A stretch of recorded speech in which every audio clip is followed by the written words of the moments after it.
오늘 예배 자리에 나오신 우리 귀한 성도님들을 주님의 이름으로 환영하고 축복합니다.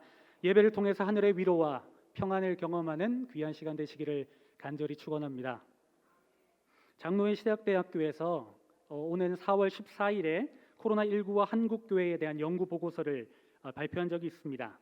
다양한 데이터를 기반으로 해서 분석하고 미래에 대한 도전을 나누는 시간이었습니다. 그런데 거기서 분석된 한국교회의 상황은 그리 좋지 않았습니다. 그 중에 한 내용이 국회보다 낮은 한국교회 신뢰도라는 기사 제목으로 뉴스인 조이를 통해 기사화가 되었습니다. 우리 한번 같이 그래프를 보시면서 설명드리겠는데요. 끝에서 두 번째입니다. 비기독교인들의 교회를 향한 신뢰도가 3.6%밖에 되지 않습니다. 그러니까 96.4%는 비그리스도인들이 교회를 신뢰하지 않는다라는 것입니다. 이것은 기사 제목처럼 국회보다 신뢰도가 10%나 더 낮은 수치입니다. 반면에 우리와 같은 그리스도인들은 48% 교회를 신뢰하고 있습니다. 그리고 목회자들은 훨씬 더 높습니다. 68.7%가 교회를 신뢰한다고 대답했습니다. 비기독교인들과 기독교인들, 특별히 목회자와는 그 간격이 참 크다라는 것을 알 수 있습니다. 이것이 무엇을 말해주냐면 기존 우리들이 가지고 있는 생각과 방식을 고수한다면 교회는 세상 가운데 더 고립될 수밖에 없다라는 것을 말해주고 있는 것입니다.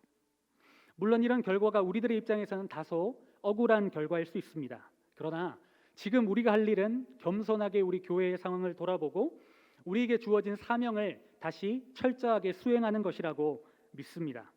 이런 대사회적인 분위기 속에서 우리 교회는 어떻게 해야 할까요? 이제 내려주셔도 될 것 같습니다. 아마존 CEO인 제프 베조스는 이런 말을 인터뷰에서 합니다. 한 기자가 베조스에게 이런 질문을 합니다. 10년 뒤에 아마존은 어떻게 변할까요? 세상은 어떻게 변할까요? 그때 아마존은 무엇을 하고 있을까요? 이 질문에 그는 이렇게 대답합니다. 많은 사람들이 세상이 어떻게 바뀔까를 질문합니다. 하지만 우리는 변하지 않는 것에 집중합니다. 이 말의 의미를 쉽게 여러분들에게 예를 들어 설명해 드리겠습니다.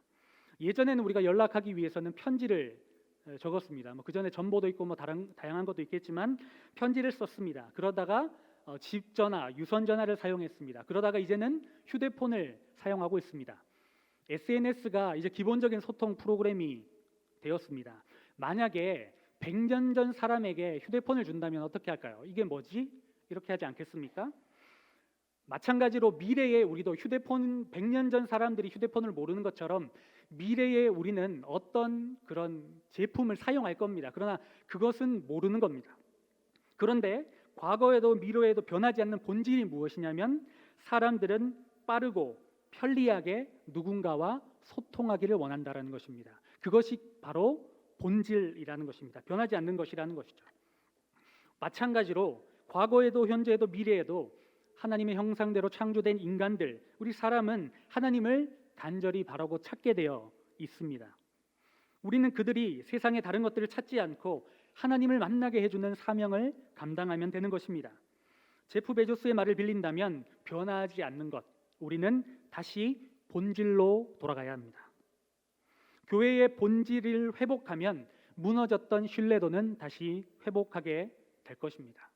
그러면 그 교회의 본질은 무엇일까요? 바로 하나님을 예배하는 것입니다.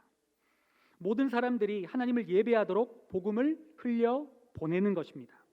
그런데 여러분 한번 생각해 보십시오. 우리 코로나인데도 얼마나 많은 사람들이 예배하고 있습니까? 이렇게 우리나라처럼 예배를 많이 하는 민족이 도대체 어디 있습니까? 주일은 물론이고 새벽마다, 수요일마다, 금요일마다, 그리고 이제 우리는 월요일부터 밤마다 이렇게 모이고 있습니다. 하지만 한편으로 생각해 보았습니다. 우리가 함께 모여서 드리는 예배는 참 잘 드렸지만 흩어져서 축도 후에 드려지는 삶의 예배에는 조금 부족하지 않았는가 하는 생각을 해보게 되었습니다. 하나님은 세상을 사랑하셔서 예수님을 이 땅에 보내셨습니다. 그리고 예수님은 세상의 한 복판에 들어가셔서 함께 생활하시며 그들을 위로하시고 그들에게 복음을 전하셨습니다. 그런데 우리는 너무 하나님이 교회를 사랑하셔서 이 땅에 오신 것처럼 너무 교회 안에만 머물러 있지 않았는가를 반성해 보자라는 것입니다. 그래서 오늘 룻기 말씀을 통해서 우리에게 부족했던 축도 후에 세상으로 돌아가 삶으로 드리는 예배에 대해서 고민하고 기도하는 도전받는 시간 되시기를 간절히 바랍니다. 아멘. 여러분 그래프 보신 이후로 여러분들이 다운돼 있습니다. 그러나 말씀은 우리를 회복시키십니다. 믿으십니까? 오늘 우리가 2장 말씀을 읽었지만 1장 말씀부터 같이 한번 살펴보기를 원합니다. 1장을 쭉 읽다 보면요, 하나의 단어에 이렇게 머무르게 됩니다. 그것은 무엇이냐면 선택이라는 단어입니다. 룻기 1장에는 다양한 선택의 내용이 나옵니다. 엘리멜렉이라는 한 가문이 흉년으로 인해서 베들레헴을 떠나 모압 땅으로 가는 선택을 합니다. 그곳에서 두 아들이 있었는데 그 두 아들이 모압 여인과 결혼을 합니다. 그것 또한 선택입니다. 안타깝게도 엘리멜렉과 그 남자와 그 두 아들, 이 남자 3명이 다 죽게 됩니다. 이제 나오미와 며느리 2명만 남습니다. 이제 나오미는 며느리들에게 선택권을 줍니다. 이제 나에게 소망이 없으니 너희는 너희 고향으로 돌아가라. 너희 집으로 돌아가라. 두 사람 다 울면서 그럴 수 없다라고 고백합니다. 그런데 한 사람 오르바는 자기의 고향으로 돌아가고 룻은 나오미를 붙쫓아 갑니다. 그때 나오미와 룻은 하나님께서 베들레헴을 돌아보셨다라는 이야기를 듣고 베들레헴으로 돌아가는 선택을 합니다. 여러분 1장에만 해도 이렇게 많은 선택이 기록되어 있습니다. 그런데 저는 여기서 한 가지 더 선택을 찾아보았습니다. 그 선택은 20절에 나와 있습니다. 20절 같이 한번 읽어주시겠습니까? 시작. 나오미가 그들에게 이르되 나를 나오미라 부르지 말고 나를 마라라 부르라.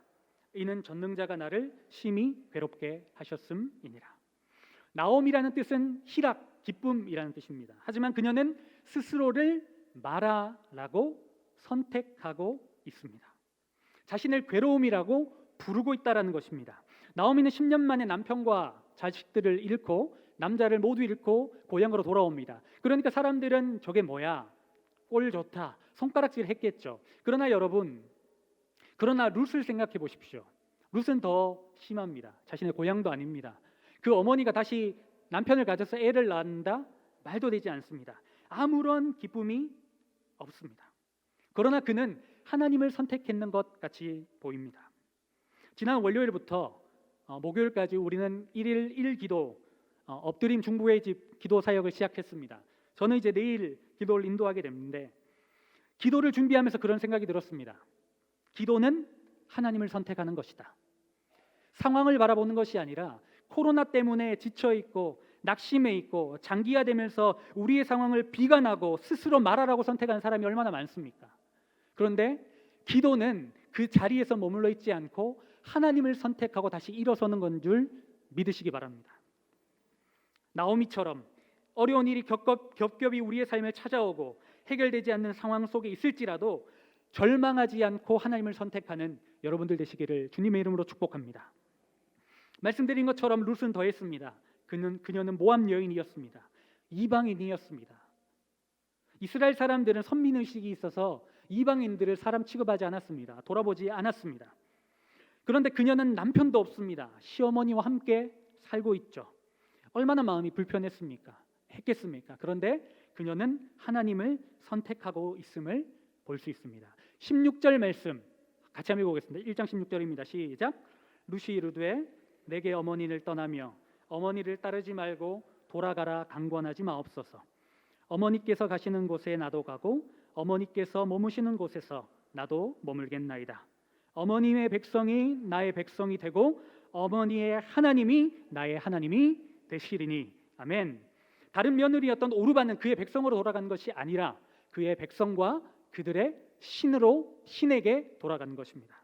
하지만 룻은 어머니를 쫓은 것이 아니라 어머니의 하나님을 쫓아간 것입니다. 바로 하나님을 선택하여 왔다라는 것입니다. 그렇다면 그녀가 하나님을 선택한 삶을 살았다면 그 삶은 어떤 삶인지 한번 보십시다. 그녀는 분명히 하나님을 예배하는 삶을 살았을 것입니다. 그런데 그녀가 어떻게 하나님을 예배했는지에 대해서는 성경에 기록되어 있지는 않습니다. 그러나 저는 분명히 그녀가 하나님을 예배했다라고 믿습니다. 그녀는 어떤 일을 합니까? 이삭을 줍습니다. 이렇게 추수를 할 때 떨어지는 이삭을 줍도록 내버려 두라고 레위기에 나와 있지 않습니까? 룻이 살아가는 당시 여인이 할 수 있는 어쩌면 가장 최선의 일이 이삭을 줍는 일이었습니다. 그녀는 쉽게 말해서 자신이 이곳에서 할 수 있는 상황 속에서 절망하지 않고 최선의 삶을 걸어 나갔다라는 것입니다. 그녀가 그렇게 하나님 앞에 최선을 다해 살아가자 하나님도 하나님의 최선으로 그녀를 돕기 시작하십니다. 아침 일찍부터 늦게까지 열심히 이삭을 줍는데 우연히 보아스의 밭에 들어가게 됩니다. 보아스는 그의 남편이었던 엘리멜렉의 기업을 물을 자 중에 한 사람이었습니다. 그리고 마침 보아스가 그 밭을 방문하게 되고 룻이 누구인지에 대해서 물어보게 됩니다. 그런데 굳이 할 필요 없는 말을 사람들이 보아스에게 해주고 있습니다. 우리 7절 말씀 같이 한번 읽어볼까요? 2장 7절 시작. 그의 말이 나로 뵈는 자를 따라 단 사이에서 이삭을 줍게 하소서 하였고 아침부터 와서는 잠시 집에서 쉰 외에 지금까지 계속하는 중이니이다. 저 여자가 그 나오미의 며느리인데 죽고 있습니다. 이렇게 하면 되는데 새벽부터 와서 잠시도 쉬지 않고 조금 쉬고 계속하고 있습니다. 어떤 의미일까요? 이 여인을 사람들이 아주 좋게 봤다라는 겁니다. 그 말은 들은 보아스는 계속해서 그의 밭에 이삭을 줍도록 안정적인 일자리, 정규직을 보장해 주었고 다른 사람들이 그를 터치하지 못하도록 보호해 주게 됩니다. 여러분, 룻은 우연히 보아스의 밭에서 일하게 됩니다. 또한 마침 보아스의 밭에 오게 되어 이런 도움을 받습니다. 세상은 이것을 우연이라고 얘기합니다. 하지만 우리는 하나님의 계획, 하나님의 은혜라고 고백합니다. 하나님을 선택한 자에게 주어지는 하나님의 은혜인 것입니다. 룻에게 임했던 우연히와 마침의 복이 여러분들에게 있기를 간절히 바랍니다. 어떤 이들은 보아스가 이런 선대가 보아스의 즉흥적인 어떤 생각이라고 오해할 수도 있을 것 같습니다. 그러나 그렇지 않습니다. 사실 보아스도 룻에 대한 소문을 들어서 알고 있었습니다. 11절 같이 한번 읽어보겠습니다. 시작. 보아스가 그에게 대답하여 이르되 내 남편이 죽은 후로 내가 시어머니에게 행한 모든 것과 내 부모와 고국을 떠나 전에 알지 못하던 백성에게로 온 일을 내게 분명히 알려졌느니라. 룻이 얼마나 성실하게 일했으면 시어머니를 섬기고 열심히 일하는 것들이 보아스에게까지 전해졌겠습니까? 아마 베들레헴에 있는 모든 사람들이 다 알았을 것입니다. 고린도후서 2장에 사도 바울이 말한 그리스도의 향기가 생각나지 않으십니까? 룻의 삶에서 아름다운 그리스도의 향기가 풍기는 것 같습니다. 지금 이 예배당 안에도 풍기는 것 같습니다. 사랑하는 여러분, 여러분들의 삶에도 그리스도의 향기가 풍겨졌으면 좋겠습니다. 믿지 않는 사람들도 우리들의 삶을 보며 예수 그리스도의 향기를 본다면 지금 우리의 상황이 어려워도 신뢰도가 땅바닥에 떨어져 있어도 다시 회복될 줄 믿습니다. 모든 야구 선수들이 꿈꾸는 최종적인 꿈의 무대가 있습니다. 바로 메이저리그, 미국 메이저리그입니다. 그런데 지금 미국 메이저리그에 만화 같은 일이 벌어집니다. 여러분, 그 한쪽 내셔널 리그, 아메리칸 리그 두 개의 리그가 있는데 내셔널 리그는 어떻냐면 투수가 9번 타자로 거의 등장을 합니다. 그런데 다른 리그에는 투수가 타자를 한다는 것은 말이 안 됩니다. 그런데 평소에는 투수로 나올 때는 투수를 했다가 평소에는 타자로 나와서 홈런 선두에 오른 사람이 있습니다. 그 사람이 누구냐면 일본의 야구 선수 오타니 쇼헤이입니다. 2015년 프리미어 12라는 전 세계에서 야구를 제일 잘하는 12개 나라가 야구 대회를 열었는데 우리나라가 우연히 일본과 두 번이나 마주치게 됩니다. 그때 오타니 쇼헤이가 두 번 다 선발 투수로 나와서 160km의 공을 던져서 우리나라 선수들이 점수를 한 점도 못 땁니다. 145km면 빠른 겁니다. 유현진이 150 못 던집니다. 빠르면 150을 던집니다. 160은 정말 빠른 겁니다. 메이저리그에도 몇 명 없습니다. 그런데 그렇게 빠르게 공을 던지는 것보다 더 놀라운 것이 있습니다. 그가 17살 때 적었던 계획표 때문입니다. 만다르트표라는 건데요. 한번 보시겠습니까? 그가 여기 보시면 8개 구단에 1순위 드래프트를 받겠다. 그러니까 8개 구단에서 나에게 오라 1순위로 찍는 겁니다. 1순위 되면 무조건 데뷔를 하는 거죠. 그것을 하기 위해서 그가 여러 가지 것들을 준비합니다. 그런데 여러분, 이렇게 하나하나 한 다음에 그걸 가지고 또 세부적으로 이렇게 퍼져 나가게 되는 이 만다르트 표를 오타니 쇼헤이가 17살에 고등학교 때 합니다. 그런데 제가 집중했던 건 뭐냐면 그가 운을 관리합니다. 여러분 밑에 보시면 운이라고 되어 있거든요. 한번 넘겨주시겠어요? 운을 관리하기 위해서 이 17살이 운을 관리하는 것도 진짜 신기한 건데, 운을 관리하려면 어떻게 해야 되냐? 한번 보실래요? 인사 잘하기, 쓰레기 줍기, 청소, 물건을 소중히 쓰자, 심판에게 정중하게, 플러스 사고, 좋은 생각, 응원받는 사람이 되자, 책을 읽자. 여러분 한번 생각해 보십시오. 여러분들이 면접관이고요. 점수가 비슷해요. 그럼 여러분 누구 찍으시겠어요? 조금 더 성실하고 일찍 나오고 웃고 겸손한 사람 뽑지 않겠습니까? 팀 페리스라는 소설가의 기업인인 팀 페리스라는 사람이 타이탄의 도구들에서 그런 책에서 이렇게 말합니다. 돈을 벌려면 투자를 해야 되고 투자를 사람에게 하는 것이다. 투자는 사람에게 하는 것이다. 누구에게 투자를 할지 모르겠다면 주위를 둘러보라. 출근길에 2-3시간 걸리는 먼 거리에 살면서도 표정이 밝은 사람이 있다면 그가 바로 당신이 찾고 있는 사람이다. 오타니와 세상은 이것을 운이라고 이야기하지만 우리는 이것을 하나님의 은혜라고 고백합니다. 루시 어려운 상황 속에 있지만 자기가 할 수 있는 최선의 일을 다하고 성실하게 감당하고 겸손하게 감당하고 사람들 앞에서 정중하고 웃고 감사하는 그 모습을 통해서 사람들은 은혜를 받는 거죠.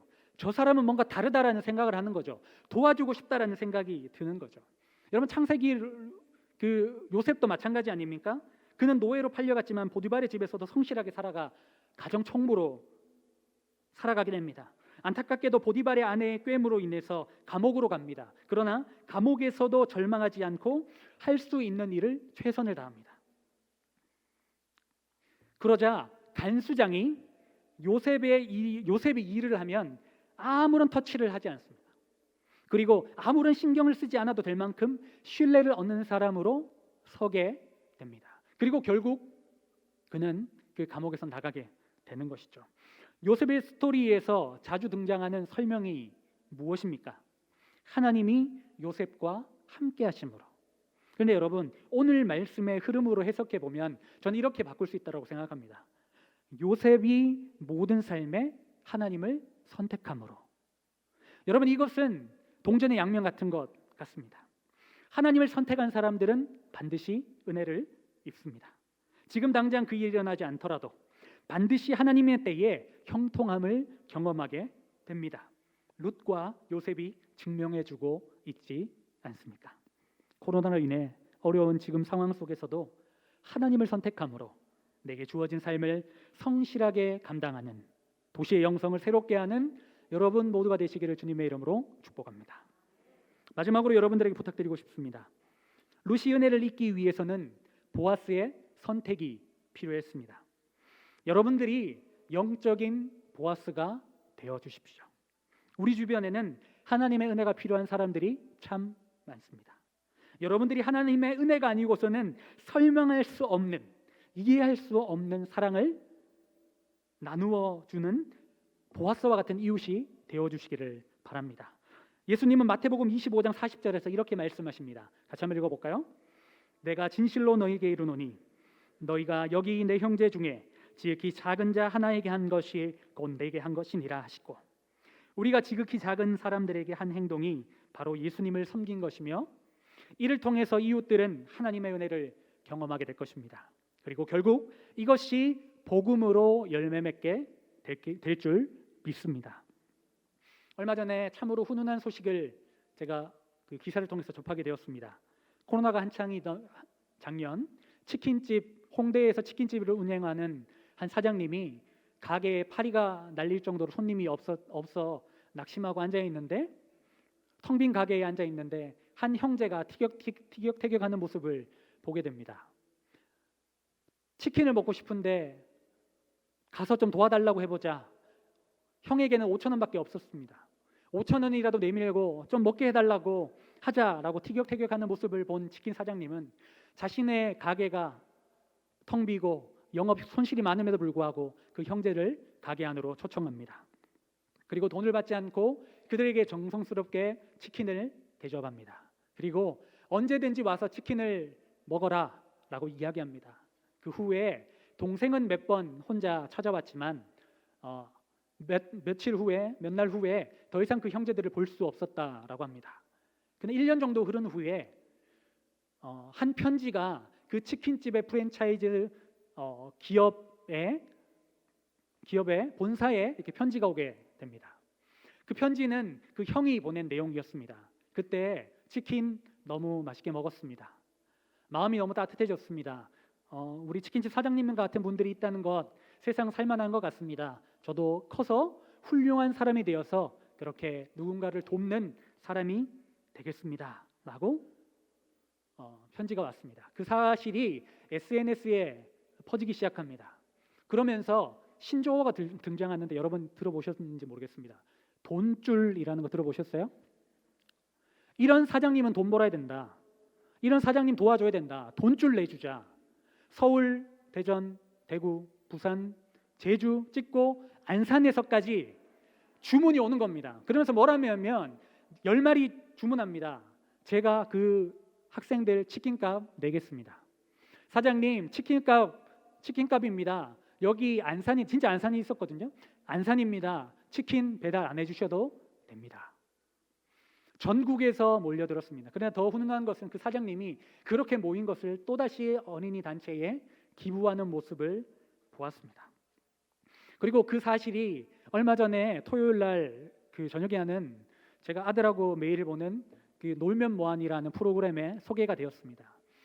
그 한 청년이 홍대에서 음악을 하는데 자신의 돈의 절반, 자신 통장에 있는 절반을 털어서 치킨을 주문합니다. 그런데 그 사장님이 그런 일이 너무 많으니까 이거 주문하고 안 먹을 거잖아요. 저 계산해 줄 수 없어요. 이렇게 하니까 그 홍대 청년이 고민합니다. 그러면 제가 이거 가지고 고아원에 보내겠습니다. 이렇게 해요. 그래서 그 모든 그 치킨을 실어서 고아원에 배달하는 장면이 나왔습니다. 그 홍대 청년은 자기의 돈이 얼마 없는데 그것의 반을 털어서 그 사장님에게 돈줄 내 주었던 것이죠. 여러분, 저는 이 영상을 보면서 동시대를 살고 있는 사람들의 따뜻한 마음을 느낄 수 있었습니다. 여러분, 이것이 사실 그리스도 예수의 마음이거든요. 우리 안에 있는 하나님의 형상 가운데 있는 따뜻한 마음이거든요. 저는 시편 말씀 85편 말씀이 생각났습니다. 인애와 진리가 같이 만나고 의와 화평이 서로 입맞추는 교회의 본질적인 사명이 실현되는 그 장소는 누구나 그리스도인이나 비그리스도인이나 누구나 하나님의 나라를 경험할 수 있습니다. 그 자리에는 전혀 움직일 것 같지 않은 강팍한 마음을 가진 사람들, 특별히 전도가 되지 않는다 안 된다라고 하는 젊은이들의 마음도 열려진다라는 것을 우리는 알 수 있습니다. 사랑하는 여러분, 우리가 이 사장님처럼 정말 보아스처럼 누군가에게 이해할 수 없는 사랑을 나누어 주면 그 사랑이 나눔이 있는 곳에 하나님이 계시잖아요. 그곳에서부터 시작해서 영성이 새롭게 지는 것 아닙니까? 우리가 아까 신뢰도를 바라보고 여러분 우리가 쫙 다운됐다가 이렇게 하나님의 말씀을 보고 우리가 다시 한번 일어서는 것처럼 하나님의 말씀이 있고 이 하나님의 말씀이 세상으로 뻗어나간다면 어떤 일이 벌어질까요? 그곳에서도 하나님의 나라가 임하는 거잖아요. 하나님의 나라는 통치의 영역이잖아요. 그곳에 하나님의 나라가 임하고 이곳은 하나님이 통치하신다라는 확신이 들 때 그곳이 하나님의 나라가 되는 거잖아요. 그곳이 바로 도시의 영성이 새롭게 되는 것 아니겠습니까? 그렇게 그 사랑이 향기가 되어 퍼져나가 우리 도시가 그리스도의 영성으로 충만할 수 있도록 그렇게 쓰임받는 여러분들이 되었으면 좋겠습니다. 마지막으로 미국 플로리다의 맥도날드 드라이브 스루에서 있었던 일입니다. 여기 우리 가장 가까운 우리 롯데리아도 이 드라이브 스루잖아요. 차 타고 가서 주문하는 거거든요. 한 주부가 너무 기분이 좋았던 것 같아요. 드라이브 스루로 딱 갑니다. 한 8,000원 정도가 나왔대요. 그런데 갑자기 기분이 너무 좋으니까 뒷차는 얼마 나왔어요? 물어봅니다. 9,000원 나왔습니다. 하니까 이 주부가 뒷사람 계산하고 갑니다. 그러자 뒷사람이 와서 어떻게 할까요? 안산제일교회 성도님 어떻게 하시겠습니까? 뒷차 얼마입니까?